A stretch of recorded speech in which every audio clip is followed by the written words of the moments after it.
So I posted a video that broke down the different categories of distilled spirits in very, very generalized terms. And I got a comment from one of my viewers on that video that said, it would be great if you would tell us your favorite brands or your favorite bottles in each of these categories.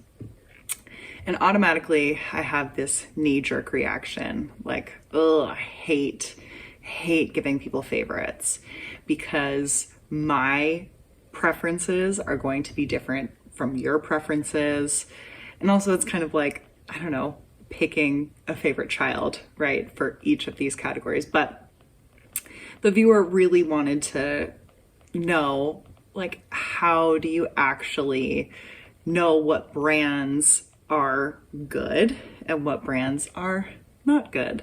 So yeah, I'm gonna give my list of my favorite brands in each of these categories, and I'm going to do it my way, and there will be a rant at the end of this video. So if you're a fan of rants, stay tuned until the end. But I forgot to say welcome back to the channel, or if you're a new viewer, welcome to my channel. I'm Robin, this is This Blog's Neat. And yeah, what do I do?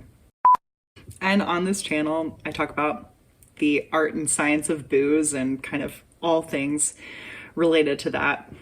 So yeah, let's dive right in. Let's start with whiskey, right? And the whiskey category is quite large.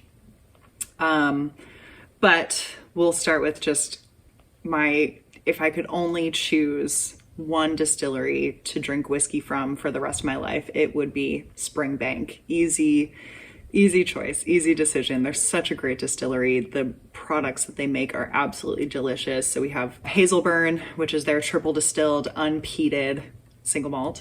Then they have Springbank, which is their 2.5 time distilled, moderately peated single malt. And then they have Longrow, which is their double distilled, heavily peated single malt, and they age them using all different types of casks, etc. Yeah, I just love everything that comes out of Springbank, including their sister distillery, Kilkerran.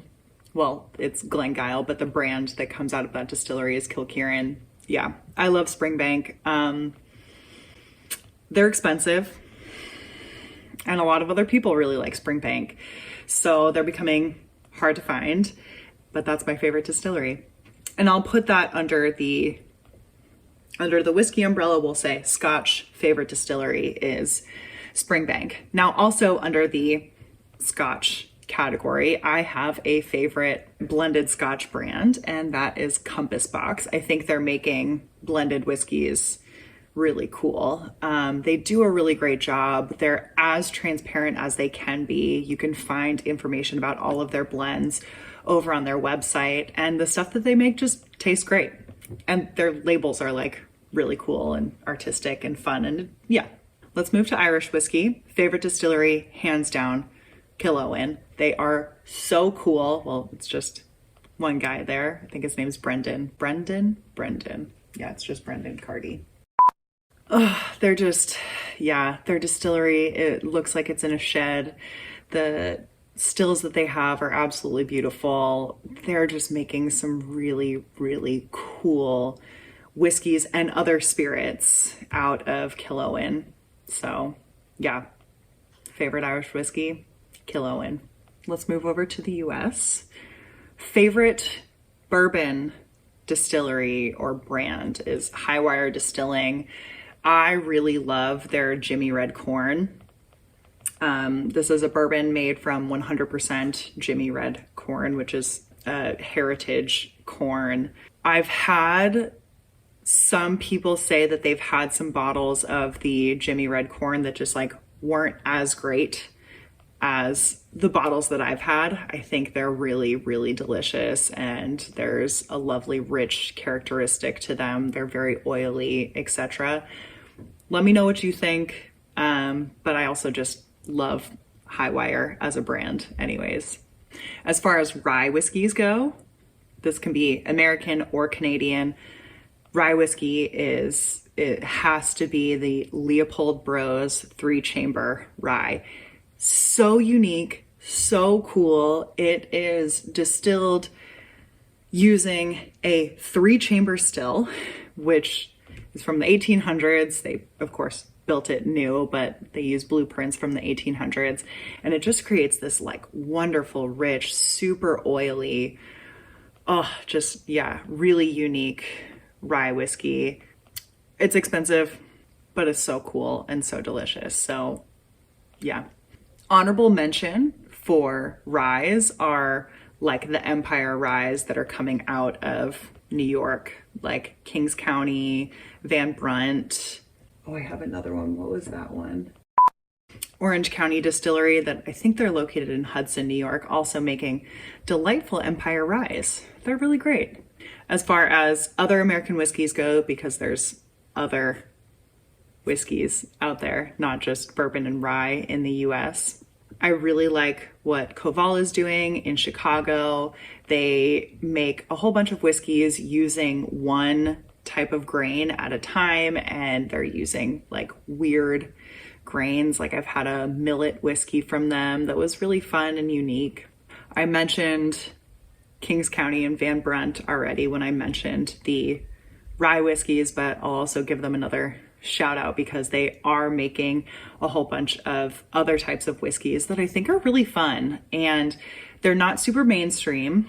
So I think you should check out the unique whiskeys that they have there. And then Freeland Spirits in Oregon. They're in Oregon. Yes, Portland, Oregon.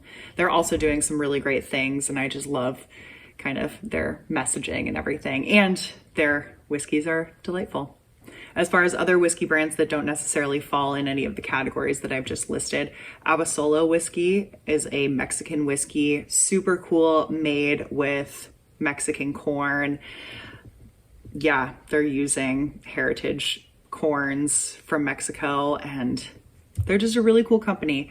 I don't know, I've only had their whiskey once, one of their whiskeys, and I remember it being a lot more like a corn whiskey which sounds like common sense, much more like mellow corn than say a bourbon, right? So there was a lot more emphasis on this like popcorny kind of waxiness to it that reminded me more of like a corn whiskey in the US than a bourbon. But very cool, really like what they stand for as a company. Let's move to rum. You might be surprised to know that my favorite rum distillery is Hamden Estates, especially after they put out the 8 Marks collection. But Hamden's so cool. They're just great. I could go on and on about Hamden, but I'll say that they're my favorite Jamaican rum distillery, but they are my favorite rum distillery overall. For American rums, I'd say as far as product and the company itself, I really like Kohana. They're growing all of their sugarcane. They're based in Hawaii. And it just seems that they're doing a really cool job of kind of being this farm to bottle distillery. And yeah, I really like that.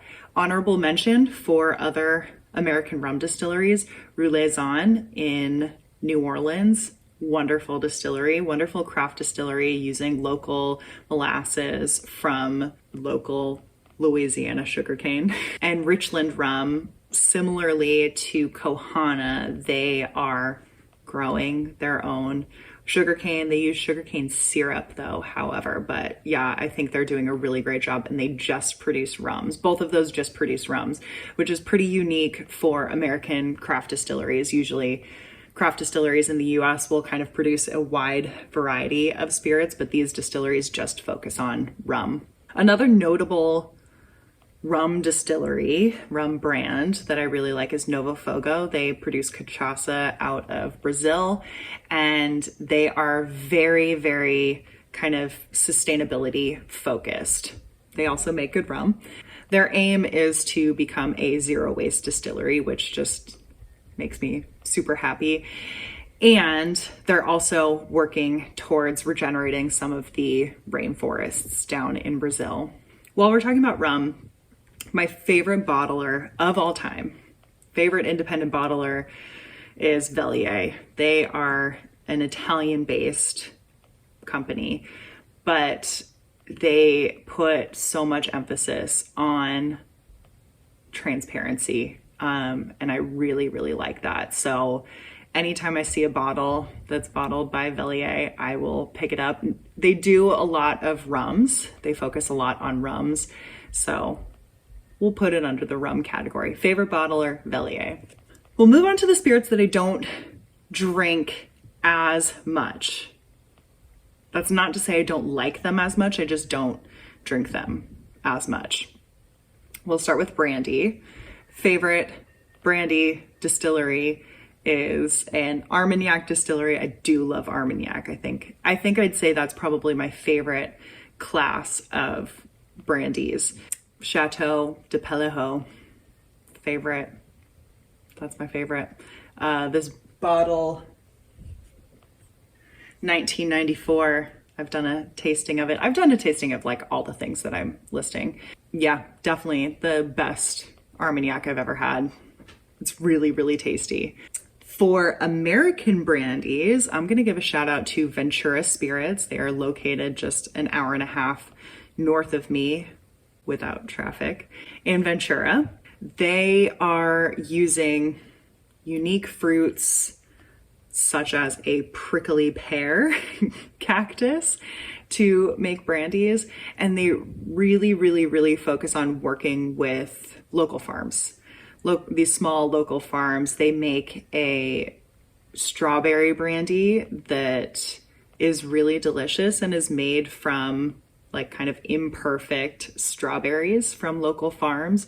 So they work with these farmers to kind of figure out how they can turn their waste into a product. And this is like exactly what distilleries should be doing. So I really love Ventura Spirits, and yeah, I love the company.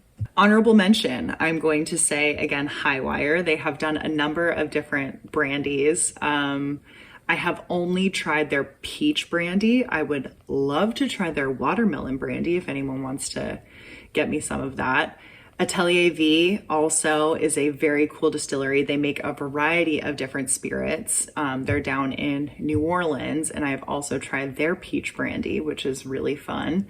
And yeah, on my honorable mention list, will someone please get me a bottle of Leopold Bro's 3-chamber pear brandy or pear eau de vie that they just distilled. I would love to try that. Love, love, love to try that. Next on my list, let's do agave spirits. Again, I don't typically drink these as often as I do rum and whiskeys, but that doesn't mean I like them any less. I will say I don't seek out tequilas. I actually just seek out more spirits that are labeled agave spirits because I feel as if they are more artisanally produced, and some of them are even ancestrally produced, which we're not going to dive into exactly what that means today, but they're a lot more flavorful and yeah, a lot more small batch and a lot more fun. So I do have a favorite mezcalera. Her name is Berta Vasquez, and she's like one of the only female producers of agave spirits, and she's just a boss lady. Like, she's been doing this for years because her husband died and she took over his distillery in order to support her and her 5 kids. And for years, she, put up with all the sexism that's in the industry. And a lot of people were, giving her a lot of shade for being a female in the industry, but she stuck through it. And now she's a really well-known producer. And she makes really, really, really great agave spirits. Like, they're so delicious and so floral and sweet. And yeah. So Berta Vasquez, favorite producer. And my favorite bottler, I'll say, because a lot of the agave spirits that I end up consuming are brands that bottle spirits, agave spirits, from these tiny, tiny producers like Berta. So favorite bottler is Agua del Sol. I really like their mission statement and just how they support these small producers and the communities where these small producers are. Honorable mention is a company called Magway Malate. I'm probably mispronouncing that, but they are pretty similar where they're bottling these teeny tiny producers. They provide you with information about all these producers and the batches that you have. And they also have a like mezcal of the every other month club. It's agave spirits mostly. And I've got to try some really phenomenal producers through them as well. Gin and vodka. Let's talk about gin and vodka, which I don't really drink. I don't drink vodka. I don't even drink vodka cocktails. But as I mentioned in my video breaking down the various categories of distilled spirits, my favorite vodka, the best vodka I've ever had, which is a very small sampling, comes from Ventura Spirits, which you already know that I really like their company. Their vodka is made from potatoes and apples, and I think it's really great and has a little bit of a nice, sweet, fruity flavor to it. So yeah. Gin. Yeah, gin's also a hard one because I typically consume gin in a gin and tonic or other gin cocktails, but gin and tonics are kind of my go-to when I'm at a bar and I'm kind of browsing the selection of spirits that they have, and you know, it's not all that impressive. I'll get a gin and tonic, and I usually will specifically order Hendrick's, but I'm not going to say that Hendrick's is my favorite gin. I'll actually say my favorite gin is not actually a gin. It's another botanical spirit. I'll say the Aquavit from Dead of Night Distillery here in LA. I have bought and consumed so many bottles of the Aquavit. It's a caraway based spirit or caraway flavored spirit. So instead of juniper, it's caraway. I love it. I think it's so fun and makes for amazing, amazing cocktails. So yeah, it's not actually a gin. Honorable mention for gin is also a local distillery out here in LA, The Obscure. They are a very new distillery, very cool. Go check them out. Their Four Thieves gin, I think, is so nice and has this wonderful like Christmas ginger cookie flavor to it, where I actually thought the like ginger was used in their botanicals, but I don't think that's the case. Anyways, really, really, really delicious. So yeah, that can be also on my list of favorite gins. So keep in mind, this is not an exhaustive list. I could go on a lot and throw in like other distilleries like the Bulvani, or any distillery on Isla as some of my favorites. But I do have a few other distilleries I just want to call out that are American distilleries. They're craft distilleries. They're not really producing one spirit in particular. They're kind of producing an array of spirits, but I think they're worth noting. So Ventura Spirits, which I've already mentioned a couple of times. Matchbook Distilling is so cool. Yeah, they're a craft distillery out at the end of Long Island in New York, and they're supporting local farmers. They're making really, really unique spirits, and I think that's important for craft distillers to do. Atelier V, which I have mentioned already, they're in New Orleans, again, doing a lot of really cool things, making a lot of very different spirits. Leopold Bros, I've mentioned them a couple of times, so giving them another shout out here as far as brands go. They don't just produce whiskey, they also produce brandies. They produce a lot of liqueurs as well. But yeah, they're producing a variety of different spirits. And Highwire Distilling, which I've also mentioned multiple times.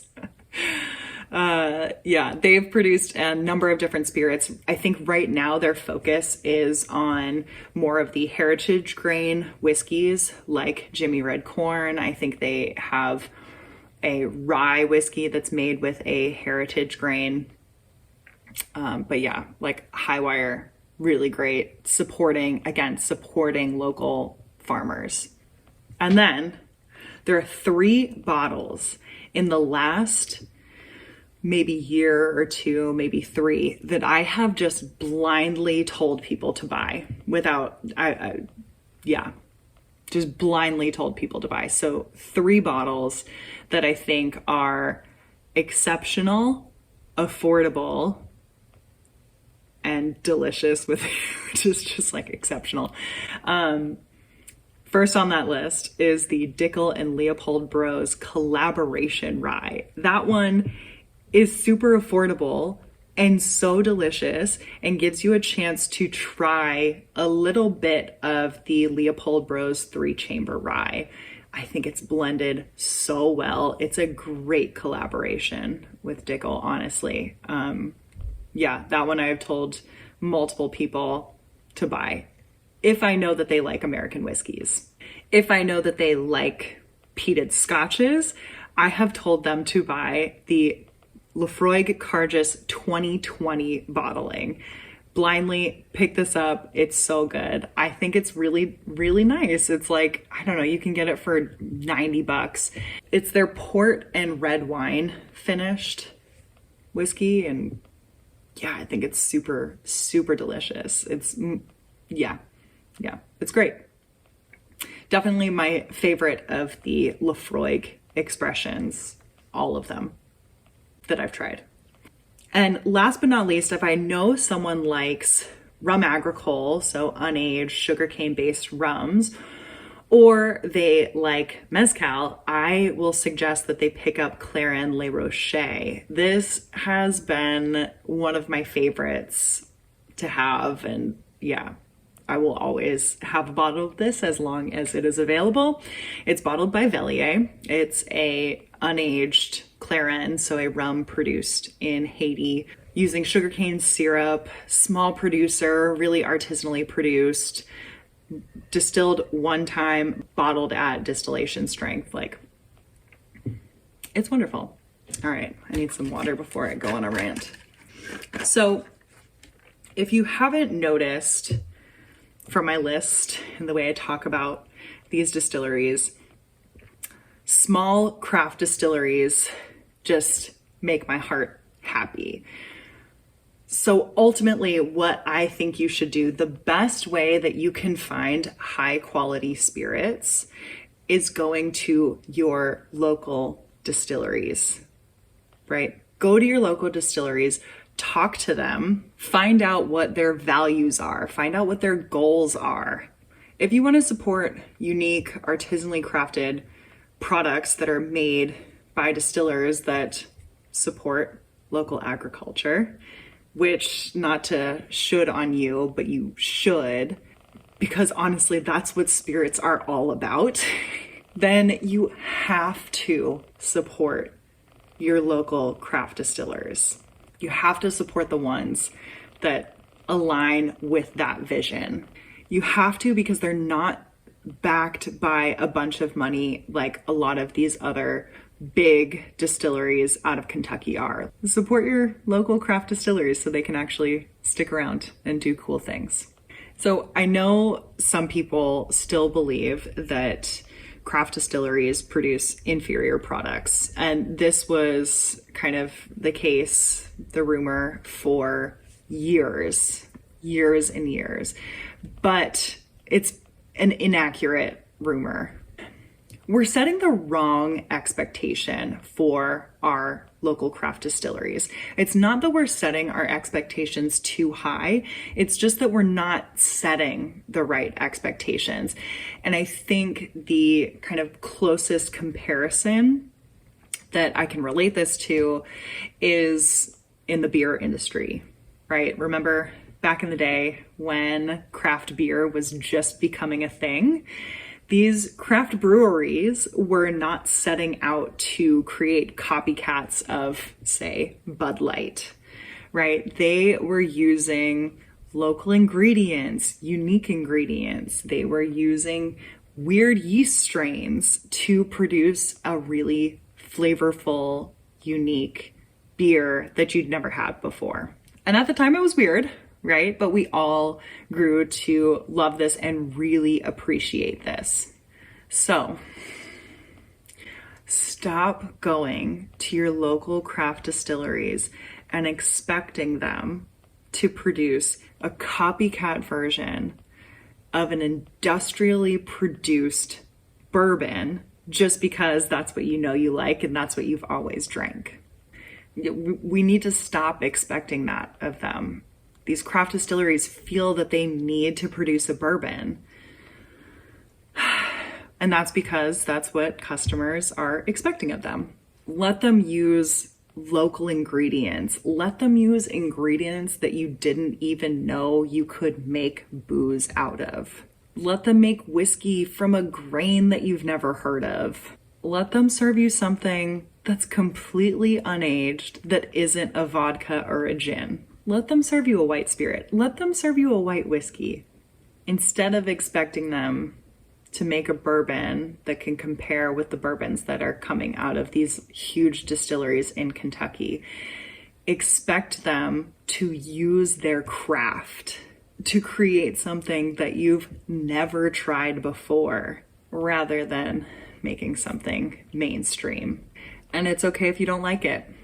Remember, we didn't like craft beer when it first started because it was weird. We didn't know. We didn't have the palate for it. So I'm not trying to say that all craft distilleries are great, right? Are there bad craft distilleries out there? Yes, of course there are. Of course there are. It's just like how there's bad restaurants out there, right? You wouldn't support a bad restaurant just because it was local. However, you have to give them a shot in order to know. It's trial and error to find those craft distilleries that are doing the thing that really earns them the right to call themselves a craft distillery. And I don't just mean because they're small, right? Find those craft distilleries that are supporting local communities, that are supporting these small local farmers, the ones that care about sustainability, the ones that are doing something unique.